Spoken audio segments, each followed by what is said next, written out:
এই যুব সংগঠন যেভাবে আল্লাহ তাআলা তাদের ভিতরে দ্বীনি অনুপ্রেরণা, দ্বীনি চেতনা, ঈমানি জাগরণের আল্লাহ তাআলা যে ধারা শুরু করে দিয়েছেন, যদি এই দ্বারা অব্যাহত থাকে ইনশাআল্লাহ এই দেশেও ইসলামী ইমারা প্রতিষ্ঠা হতে বেশি সময় লাগবে না।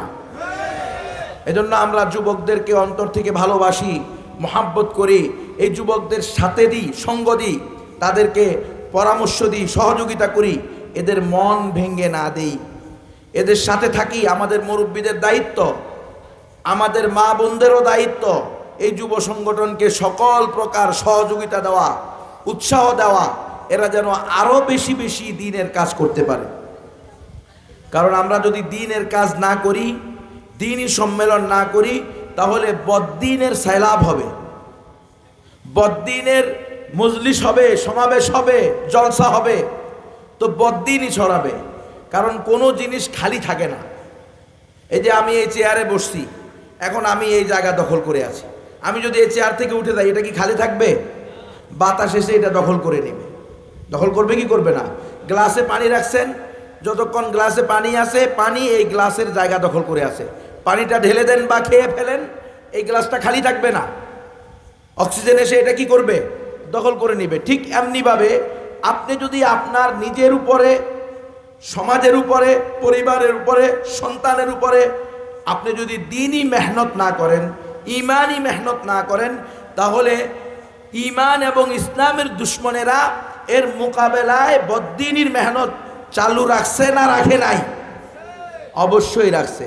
যার কারণেই তো ভাগোয়া লাভ ট্র্যাপ তারা বের করেছে। ভাগোয়া লাভ ট্র্যাপ পুরা মুসলিম উম্মাকে বিভ্রান্ত করে 90% মুসলমানের দেশে তারা গেরুয়া প্রেমের ফাঁদ ফেদে দিয়েছে। আপনাদের কাছে এই খবর আছে কিনা? আছে। ইল্লা তাফআলুহু তাকুম ফিতনাতুন ফিল আরদি ওয়া ফাসাদুন কাবীর। তোমরা যদি নিজেরা নিজেদের মধ্যে দলাদলি করো, নিজেদের ভিতরে নিজেরা মারামারি করো, ঝগড়াঝাটি করো, এক মহল্লা আরেক মহল্লার বিরুদ্ধে টেরা যুদ্ধ করো, নাকি আছে না নাই? টেরা যুদ্ধ করে, আয় হায় হায়, এই পাড়া আর ওই পাড়া, এই বাড়ি আর ওই বাড়ি, খবর নিয়ে দেখেন সবাই মুসলমান। মুসলমান মুসলমানকে তেড়া মারতেছে, বল্লম মারতেছে। ইন্না লিল্লাহি ওয়া ইন্না ইলাইহি রাজিউন। কিভাবে সম্ভব? একজন মুসলমান আরেকজন মুসলমানকে হত্যা করতে পারে? সিবাবুল মুসলিমি ফুসুকুন ওয়া কিতালুহু কুফর। সাইয়্যিদুল মুরসালিন আস-সাদিকুল মাসদুক, আসমানের নিচে জমিনের উপরে সবচেয়ে বড় সত্যবাদী এবং সবচেয়ে বেশি সত্যায়িত ব্যক্তি মুহাম্মদুর রাসূলুল্লাহ সাল্লাল্লাহু আলাইহি ওয়াসাল্লাম, তিনি বলেছেন যে কোনো মুসলমানকে অন্যায়ভাবে গালি দেওয়া এটা হলো ফাসিকি, কোনো মুসলমানকে অন্যায়ভাবে হত্যা করা এটা হলো কুফরি। আর আমার ভাইয়ের দিকে তাকাইলো কেন? আমার ভাইয়ের গায়ের উপরে হাত তুললো কেন? আমাকে গালি দিল কেন? আমার জমিনের ভিতর থেকে কোনো ফসল নিয়ে গেল কেন? আমার ছাগল গরুকে গায়ে হাত দিল কেন? ছাগল গরুর উপরে। এই জন্য আমি মুসলমান আরেক মুসলমানকে হত্যা করতেছি। কথা বুঝতেছেন? এটা কি কারণে হলো? আল্লাহ তাআলা বিধান দিয়েছেন। আল্লাহ তাআলা আপনাকে আর আমাকে, প্রত্যেক মানুষের ভিতরে জন্মগতভাবে ক্রোধ, হিংসা, হাসাদ, লোভ, এগুলো আল্লাহ জন্মগতভাবে প্রত্যেক মানুষের ভিতরে দিয়ে রাখছেন। কারণ জায়গা মতো এগুলো প্রয়োজন আছে, আছে না নাই? রব্বানা মা খালাকতা হাযা বাতিলা। রব্বে কারীম কোন জিনিস করবে আর সেটা এমনি এমনি হবে, বাতিল হবে, তার কোনো উদ্দেশ্য থাকবে না, মাকসাদ থাকবে না, কল্যাণকর সাইড থাকবে না, এটা হতে পারে। হিংসা আল্লাহ দিয়েছে, হাসাদ দিয়েছে, বুগজ দিয়েছে, লোভ দিয়েছে, এগুলোকে যথাস্থানে কাজ করার জন্য, প্রয়োগ করার জন্য আল্লাহ বলে দিয়েছেন। হ্যাঁ, প্রত্যেক মানুষের ভিতরে জন্মগতভাবে ঝগড়া করার, মারামারি করার এই যোগ্যতাও আল্লাহ দিয়েছেন, কিন্তু সেটার ক্ষেত্র দিয়েছেন। মুহাম্মাদুর রাসূলুল্লাহ ওয়াল্লাযীনা মাআহু আশিদ্দাউ আলাল কুফফার রুহামাউ বাইনাহুম। মুমিনরা, ঈমানদারেরা, মুসলমানেরা, তাওহীদবাদীরা পরস্পরে হবে রুহামাউ বাইনাহুম, একে অপরের প্রতি কি হবে? কথা বলেন না, কষ্ট হইতেছে আপনাদের? অনেক রাত্র হয়ে গেছে, এত রাত্র মাহফিল করাও ঠিক না, শোনাও ঠিক না। ফজরের নামাজ যদি ছুটে যাওয়ার সম্ভাবনা থাকে, এজন্য মাহফিল আরও আগে করতে পারলেই ভালো। যাই হোক, আমি নিজেই তো দেরি করে আসছি, 2 ঘন্টা জ্যামে পড়ছি প্রায়, কি করব। যাই হোক, আল্লাহ হেফাজত করেন, অল্প সময়ই কথা হবে ইনশাল্লাহ। আল্লাহ তাআলা আমাদেরকে কি করছেন? রাস্তা দিয়েছেন, তরিকা বাতাইছেন যে কাফেরদের বিরুদ্ধে, মুশরিকদের বিরুদ্ধে, বেঈমানদের বিরুদ্ধে হবে মুমিনদের অবস্থান কি? কঠিন। আর মুসলমানদের মধ্যে অবস্থান হবে কি? ভ্রাতৃত্ববোধ, মহাব্বতের, ভালোবাসার। কিন্তু আজকে কাফেরদের প্রতি এত মহাব্বত মুসলমানের হয়ে গেছে, নাউজুবিল্লাহ ওয়ালিয়াজুবিল্লাহ। একজন মুসলমান, তার ঘরের মধ্যে তার বউ আছে, উপযুক্ত মেয়ে আছে, সেই ঘরের মধ্যে একজন হিন্দুত্ববাদীকে সাবলেট রোম বাড়া দিছে। কথা বুঝতেছেন আপনারা?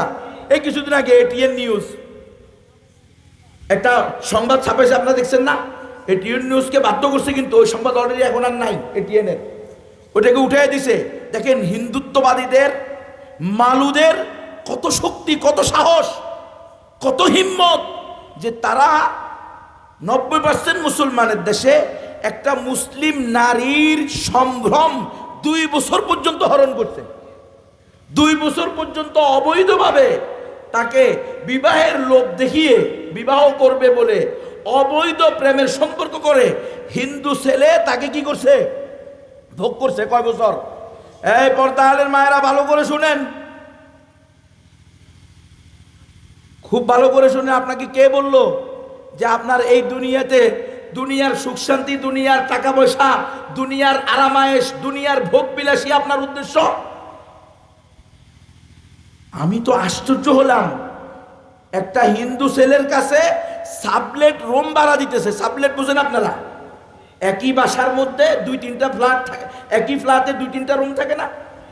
তো এক মুসলিম পরিবার তার মেয়ের সাথে, তার ওই মুসলিম পরিবারে উপযুক্ত মেয়ে আছে, তার নিজের বউ আছে, সেখানে একটা উপযুক্ত পূর্ণপ্রাপ্ত বয়স্ক হিন্দু ছেলেকে কি দিছে? এক রুম ভাড়া দিছে। এটাকে বলা হয় সাবলেট। একই ফ্ল্যাটে একাধিক পরিবার বা একাধিক ব্যক্তি একসাথে থাকা, নিজের পরিবার ছাড়া অন্য পরিবারের লোককেও ঢুকানো, এই সাবলেট রুম ভাড়া দিছে। এই ছেলে এই মেয়ের সাথে অবৈধ সম্পর্ক করছে এবং এই মেয়েকে বলছে আমি তোমাকে বিয়ে করব। 2-2টা বছর এই মেয়ের সাথে শারীরিক সম্পর্ক হওয়ার পরে যখন এই মেয়ে তাকে বিয়ে করতে বলছে, তখন বলছে না, আমি তো তোমাকে বিয়ে করব না, আমি তোমার সাথে কি করেছি? প্রেম করেছি। কথা বুঝতেছেন? প্রেম করছে, বিয়ে আর করবে না। আমার কথা হলো, এই নারী এখন মিডিয়াতে আসছে, এসে মিডিয়া গরম হয়েছে, মিডিয়ার কাছে পেশ করছে, মিডিয়াও এটা ফলাওভাবে ঢালাওভাবে ফলাও করছে, কিন্তু কোনো লাভ তো হবে না। ছাগল নাচে খুঁটির জোরে। যেই মিডিয়া এটাকে প্রচার করছে হিম্মতের সাথে, সাহসের সাথে, ওই মিডিয়াই বাধ্য হয়েছে অজানা শক্তির চাপে, অজানা উপরের চাপে ওই ফেস থেকে, তাদের ওই আইডি থেকেই ওইটাকে মুছে দিছে। আমার তো ওই হিন্দুর অবশ্যই বিচার হওয়া উচিত। আমি কশ্চিনকালেও আমার এই মুসলিম বোনের সম্ভ্রম হরণের পক্ষে থাকতে পারি না, কখনো এটা আমি সাপোর্ট করতে পারি না। কিন্তু মুসলমান, আমার আফসোস হলো ওই নির্বোধ জাহেল বাবা মায়ের উপরে, ওই নামদারি মুসলমান বাবা মায়ের উপরে, ওই নামদারি আল্লাহর বান্দাবান্দি রসুলের উম্মতের উপরে, যে নিজের উপযুক্ত মেয়ে থাকা সত্ত্বেও তার ঘরের মধ্যে একটা হিন্দু ছেলের কাছে রুম ভাড়া দিয়েছে। ওই ছেলের বিচার হওয়ার আগে এই বাপমার বিচার আগে হওয়া উচিত। কেমন মুসলমান তুমি? বেগায়রত, বেহিস, বেশরম, বেআকল, বেহুদা, বেলাসা, বেহায়া, বেশরম।